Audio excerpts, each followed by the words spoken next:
can a society so advanced, so scientific, be so stupid? I'm more stupid than people today. Welcome to MsMojo, and today we're counting down our picks for the top 10 most unforgivable changes from books to movie. What? Honestly, don't you two read? For this list, we'll be looking at book adaptations that made some terrible choices when bringing our favourites to the big screen. Watch out for spoilers from the outset. Which movie adaptations butchered your favourite books? Let us know in the comments. Number 10, Triss's Sacrifice, the Divergent series Allegiant. In the books, the main character, Triss Pryor, is shot dead in the final chapters after making a heroic sacrifice. Killing off your protagonist is a bold move, yet surely dramatically changing the ending of a beloved book series is even riskier. This is foolish. Just stop. I made you.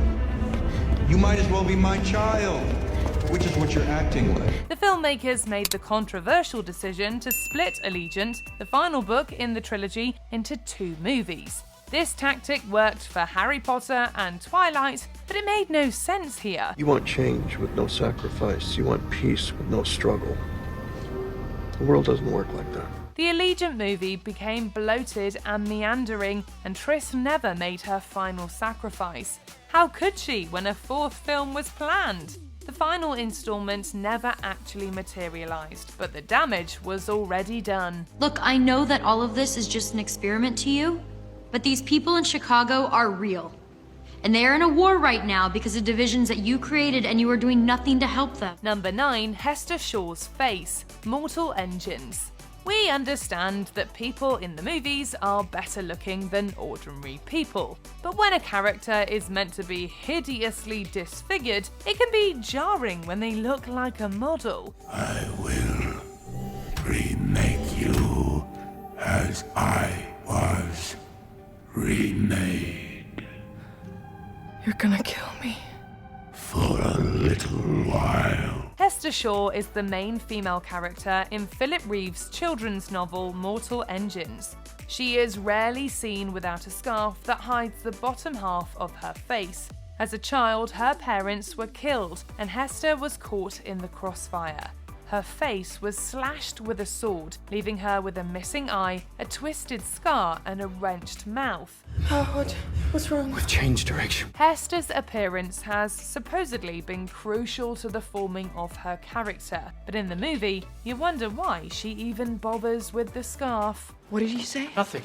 You're right, look, I talk too much, especially when I'm nervous. Number 8, the bad guy becomes a hero. I Am Legend. Richard Matheson's novel I Am Legend has been filmed more than once, most notably as the Omega Man in 1971 and later as a sci-fi blockbuster starring Will Smith. My name is Robert Neville. I'm a survivor living in New York City. I am broadcasting on all AM frequencies. Both movies took a sharp U-turn away from the source material, especially when it came to the ending. Matheson's book ends with the hero's realization that he, not his undead enemies, is the real monster. After all, he has been capturing and experimenting on the creatures. I can fix this! I can save everybody! He feels he is destined to become a legend or a terrifying creature of myth. The 2007 movie played with a similar alternative ending, but eventually defaulted back to man blows up zombies and saves the world. Kinda seems like they took the easy option. Sorry. Number 7, moving the focus from Bilbo, the Hobbit franchise. The Lord of the Rings movies were successful and beloved, it's true. But that doesn't mean that Tolkien fans can't appreciate a different kind of story. The Hobbit was written as an adventure for children, not an epic adult fantasy. But Peter Jackson just couldn't help himself. I don't know what your game is, but Games? Oh, we love games, doesn't we, precious? He took a relatively short book and stretched it out into 3 unnecessarily long films.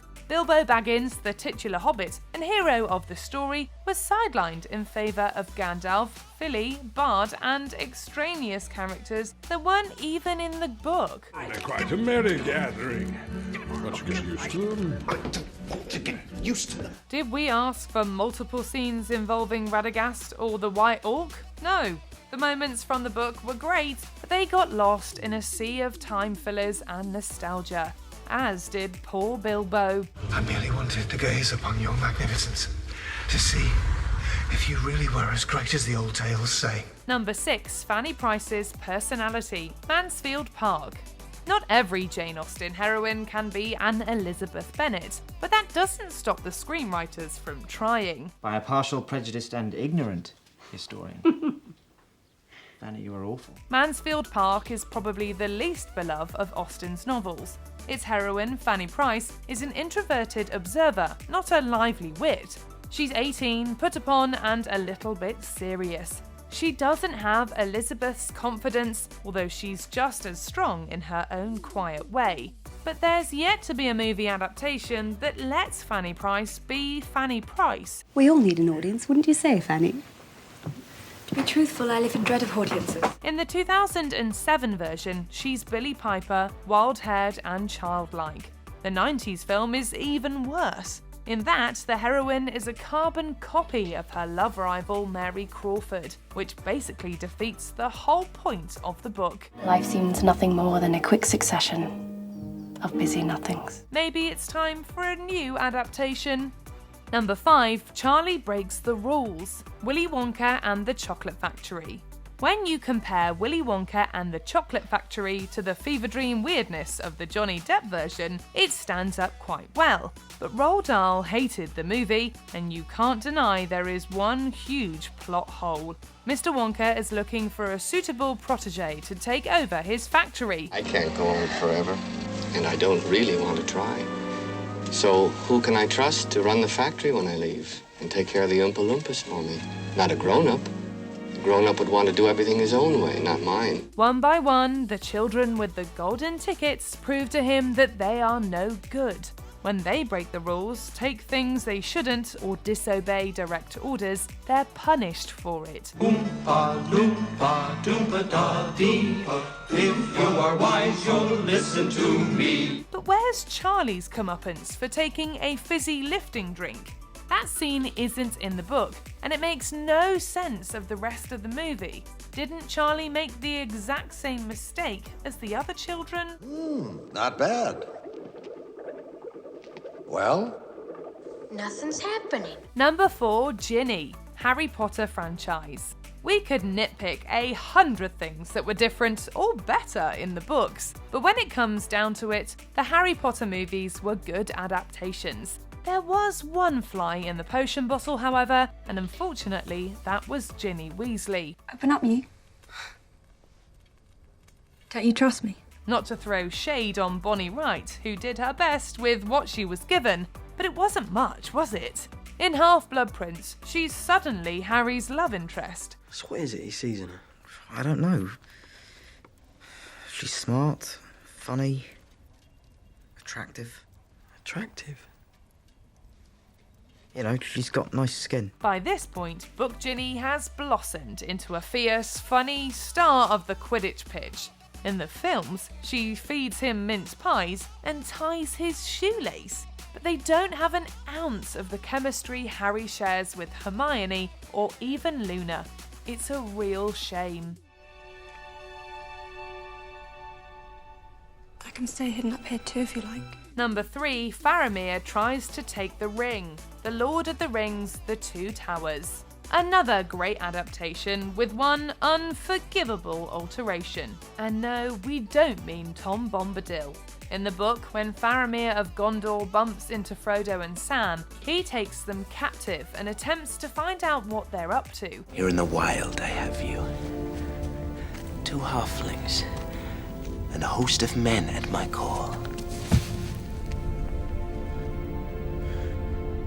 The ring of power within my grasp. But crucially, when he discovers the existence of the ring, he does not try to take it from them. This highlights the difference between Faramir and Boromir. Whatever their father thinks, Faramir is the stronger character. He passes the test where his brother failed. It is not yours, saved by unhappy chance. It could have been mine. It should be mine! Give it to me! The movie wanted to add a bit of drama, but it wasn't needed. No one cares about Osgiliath, and it messes with Faramir's character arc. If you let them go, your life will be forfeit. Then it is forfeit. Number 2, Dick Halloran's Death, The Shining. Both Stephen King's novel and the Stanley Kubrick movie are considered classics in their respective fields, but the author wasn't a fan of the adaptation. Why don't you want to talk about it?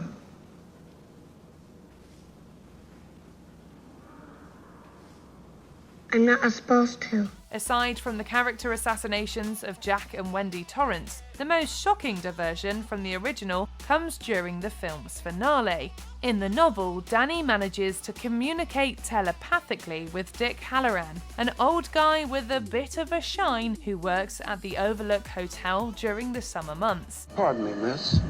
What time will we get to Denver? We're due to arrive at 8:20, sir. Thank you very much. Halloran answers Danny's call for help and rocks up in time to save the day.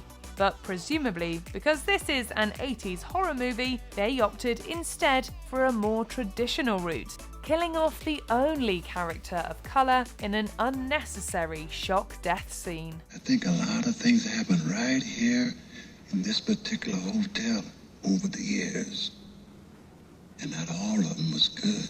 Before we continue, be sure to subscribe to our channel and ring the bell to get notified about our latest videos. You have the option to be notified for occasional videos or all of them. If you're on your phone, make sure you go into your settings and switch on notifications. Number 1, The Ending, My Sister's Keeper. My Sister's Keeper is the story of Anna, a saviour sister, conceived as a donor match for Kate, who has acute leukemia. The story hinges on Anna's decision to sue her parents for medical emancipation, encouraged by Kate, who wishes to die. Would you repeat that, please? I want to sue my parents for the rights to my own body. My sister has leukemia. They're trying to force me to give her my body parts. Both the film and the book delve into a messy ethical world where nothing is black and white, but the ending of Jodi Picoult's novel was pretty clear-cut. Despite winning her case, Anna is killed in a car crash and Kate gets her kidney anyway. But the movie leaves out the crash altogether. Kate dies and Anna gets her life back. She's just gone. A little piece of blue sky now. And we all have to move on. Pico was unhappy with the change, as it meant that the story's message, that life is fragile and unpredictable, was lost. Once upon a time, I thought I was put on Earth to save my sister. And in the end, I couldn't do it. Do you agree with our picks? Check out this other recent clip from MsMojo. And be sure to subscribe and ring the bell to be notified about our latest videos.